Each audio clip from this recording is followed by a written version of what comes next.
അബൂ ദുഐബ് അൽ ഹുദലി റളിയല്ലാഹു അൻഹു മാത ലഹു 8 ഔലാദ് ഫീ യൗമിൻ വാഹിദിൻ ബിത്വഊൻ.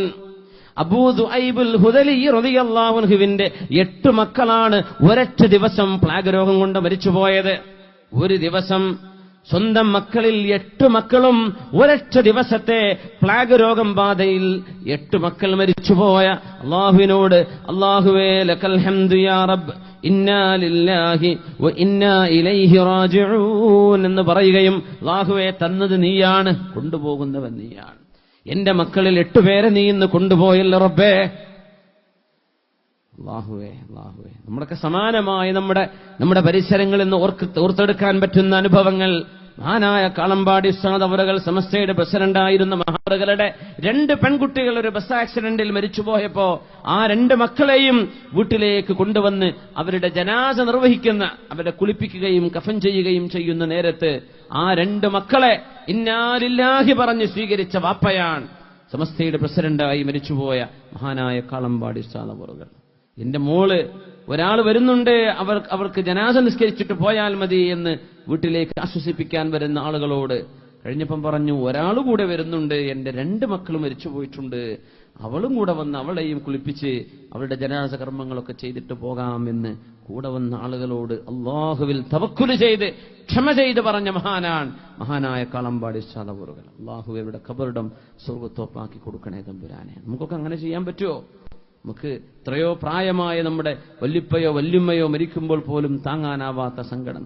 ഇന്നൽ ഖൽബ ലയഹ്സനു വൽ ഐന തദ്മഉ. മുത്തനബി തങ്ങൾ പറയുമായിരുന്നു, കണ്ണുകൾക്ക് സങ്കടം വരും. അൽ ഐനു തദ്മഉ, കണ്ണുകളിൽ നിന്ന് കണ്ണുനീര് വരും. വൽ ഖൽബു യഹ്സനു, ഖൽബിൽ നിന്ന് സങ്കടം അണപൊട്ടി ഒഴുകും.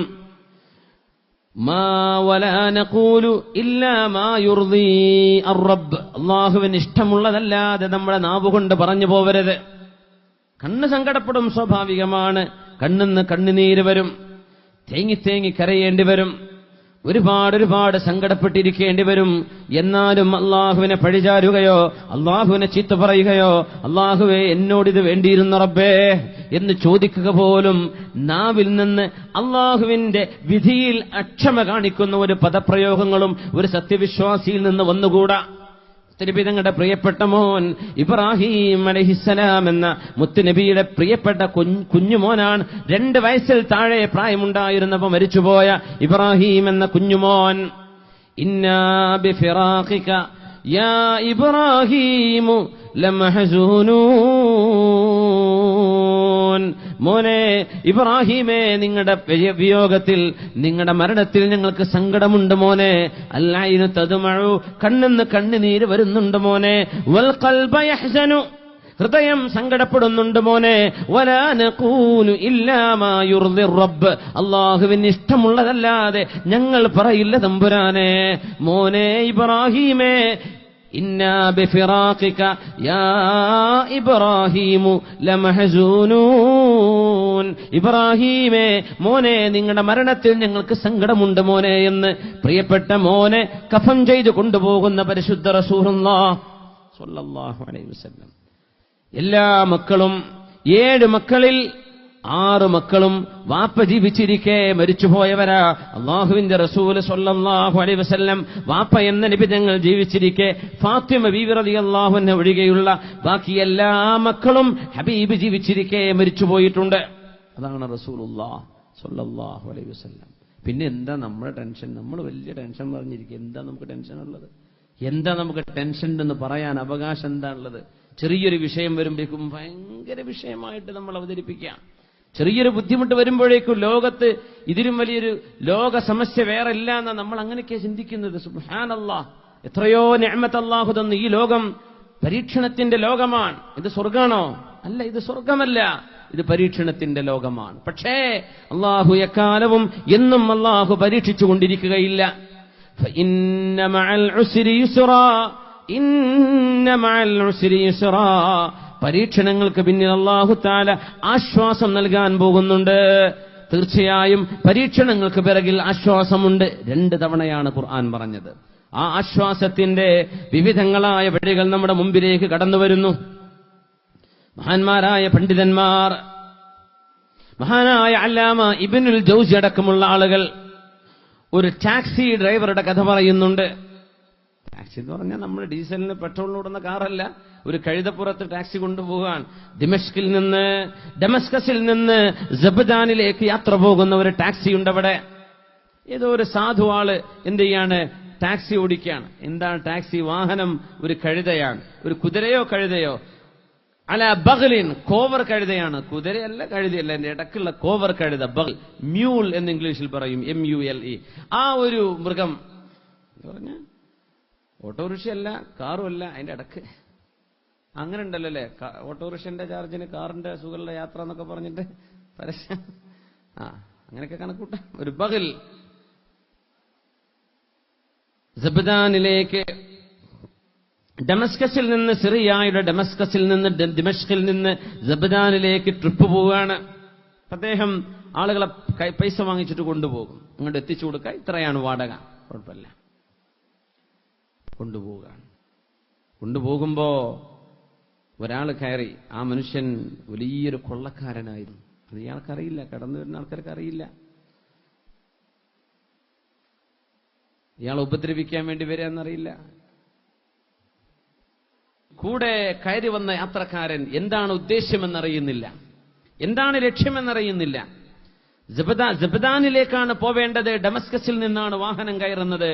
ഇയാളുടെ കൂടെ ആ ഒരു മ്യൂളിൽ, ആ ഒരു കഴുതപ്പുറത്തല്ല, ഒരു കോവർ കഴുത എന്ന് അതിന് പറയാം, കോവർ കഴുതയ്ക്ക് മീതെ യാത്ര പോവുകയാണ്. പോകുമ്പോ ജബദാനിലേക്ക് പോകുന്ന മെയിൻ റൂട്ടുണ്ട്. ആ റൂട്ടിൽ നിന്ന് മാറി വേറെ റൂട്ടിലേക്ക് പോകാൻ വേണ്ടി പറഞ്ഞു. ഇതിലെ തിരിക്ക് വാഹനം എന്ന് പറഞ്ഞു. അദ്ദേഹം പറഞ്ഞു, ഞാൻ ഇതിലെയാണ് പോവാറുള്ളത്, ഇതാണ് എന്റെ വഴി.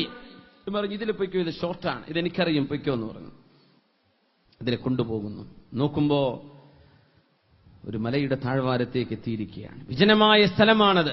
സിറിയയിൽ നടന്ന സംഭവമാണിത്. നമ്മുടെ കിതാബുകളിൽ ആലിമീങ്ങളൊക്കെ രേഖപ്പെടുത്തി വെച്ചു.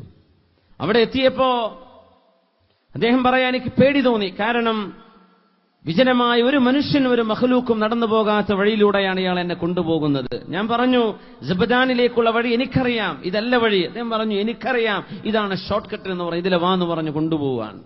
അങ്ങനെ ചെല്ലുമ്പോഴാണ് അദ്ദേഹം പറയുന്നു, ഞാനൊരു സ്ഥലത്തെത്തി നോക്കുമ്പോൾ എത്രയോ ആളുകൾ അവിടെ കഴുത്തെറ്റ് കിടക്കുന്നത് ഞാൻ എന്റെ കണ്ണിൽ കണ്ടു. എനിക്ക് മനസ്സിലായി, ഇവനെന്നെ കൊല്ലാൻ കൊണ്ടുവരികയാണ്. എന്നോട് നിർത്താൻ വേണ്ടി പറഞ്ഞു വാഹനം. ഞാൻ നിർത്തി. എന്റെ കയ്യിലുള്ള പൈസയും എന്റെ വസ്ത്രവും എന്റെ ഈ വാഹനവും എല്ലാം മോഷ്ടിക്കലാണ് ഇവന്റെ ലക്ഷ്യം. ഞാൻ ഓടുകയാണ്. എന്റെ പിന്നാലവൻ കൂടി എന്നെ പിടിച്ചു വെച്ചിട്ട് പറഞ്ഞു, രക്ഷപ്പെടാൻ നിന്നെ വിടുകയില്ലെന്ന് പറഞ്ഞു. എന്ത് വേണം നിനക്ക്? എന്റെ സമ്പത്ത് വേണോ നീ എടുത്തോ, എന്റെ വസ്ത്രം വേണോ ഞാൻ നിനക്ക് തരാം, എന്റെ വാഹനം വേണോ നിനക്ക് തരാം, എന്റെ ജീവൻ എനിക്ക് തിരിച്ചുതാ, നീ എന്നെ കൊല്ലല്ലേ. ഒരുപാട് ആളുകളെ ഇവൻ കൊന്നിട്ടുണ്ട്.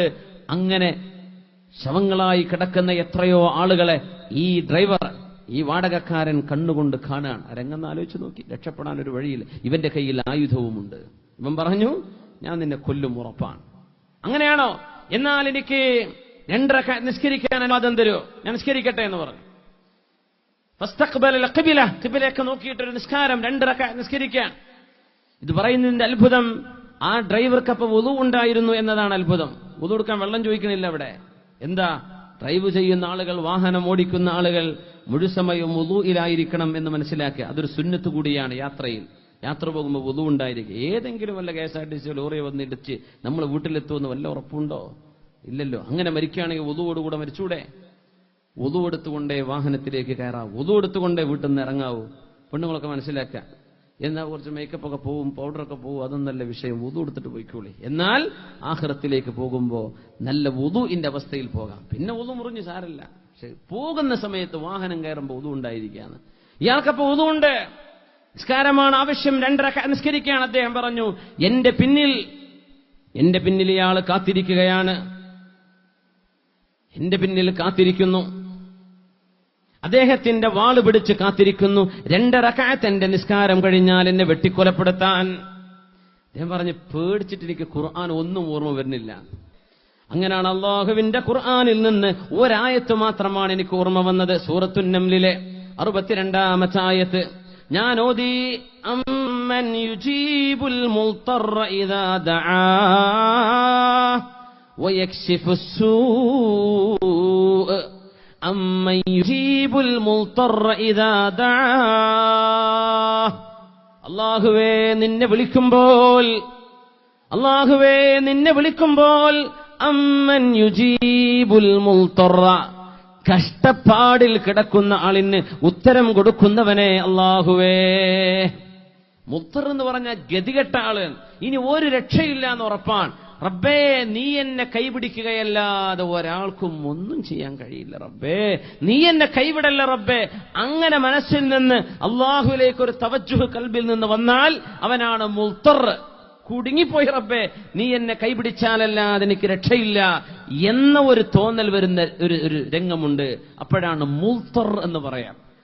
ഈ ആമീനൊക്കെ ഒരു സ്ട്രോങ് വരണം. നമ്മൾ ഈ വയന്ന ആമീൻ പറഞ്ഞാലൊന്നും കിട്ടൂല. അതാണ് വിഷയം. അള്ളാഹു ദുആക്ക് ഉത്തരം തരാന്ന് പറഞ്ഞ എന്താണെന്നറിയോ? യുജീബുൽ മുൽത്തറ.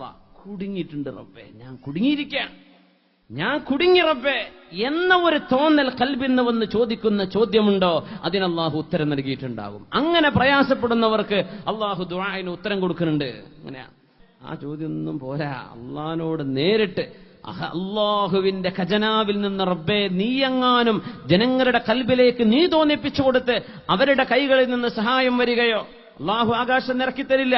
ഫഖദ് അറഫ്തും അന്ന സമാഅ ലാ തുംതിറു ദഹബൻ വലാ ഫിദ്ദ. ആകാശ ലോകത്ത് നിന്ന് സ്വർണവും വെള്ളിയും താഴെ വീഴില്ലെന്ന് നിങ്ങൾക്കറിയാമല്ലോ. ഉമർ റളിയല്ലാഹു അൻഹു പറയാ, അള്ളാഹു നൽകുന്ന സഹായം പോലും പല ആളുകളുടെയും കൈകളിലൂടെയാണ്. അങ്ങനെയാണ് അള്ളാഹു തരിക. അതിന് അള്ളാഹുവെ നീ തോന്നിപ്പിച്ചു കൊടുക്ക റബ്ബേ, അല്ലെങ്കിൽ എന്റെ മുമ്പിൽ വഴിയില്ല പടച്ചവനെ എന്നൊരു മുൽത്തറിന്റെ ദുആ. ഈ വാഹനം ഓടിക്കുന്ന ആള് കഷ്ടപ്പെട്ട് നിൽക്കുകയാണ്. ബാക്കിൽ നിൽക്കുന്ന ആള് കൊല്ലാൻ നിൽക്കുന്ന, സലാം വീട്ടിയാൽ പിന്നെ കഴുത്തറക്കാനാ നിൽക്കുന്നത്. സബദാനിന്റെയും ഡമസ്കസിന്റെയും ഇടയിൽ നടന്ന ഈ സംഭവത്തിൽ ആ മനുഷ്യൻ പറഞ്ഞു, എനിക്ക് അള്ളാഹുവിന്റെ കലാം എല്ലാം ഞാനങ്ങ് മറന്നുപോയി, പേടികൊണ്ട് മറന്നുപോയി. ഈ ഒരു ആയത്ത് മാത്രമാണ് എനിക്ക് ഓർമ്മ വന്നത്. ബിസ്മില്ലാഹിർ റഹ്മാനിർ റഹീം. അമ്മൻ യുജീബുൽ മുൽത്തറ ഇദാ ദഅാഹ് വയക്ഷിഫു السوء. കഴിഞ്ഞു. അത്ര തന്നെ ഓർമ്മ വന്നുള്ളൂ.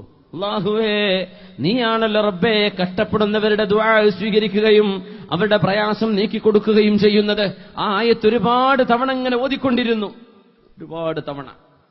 രണ്ടാമത്തെ റക്അത്തിൽ നിന്ന് സലാം വിട്ടാ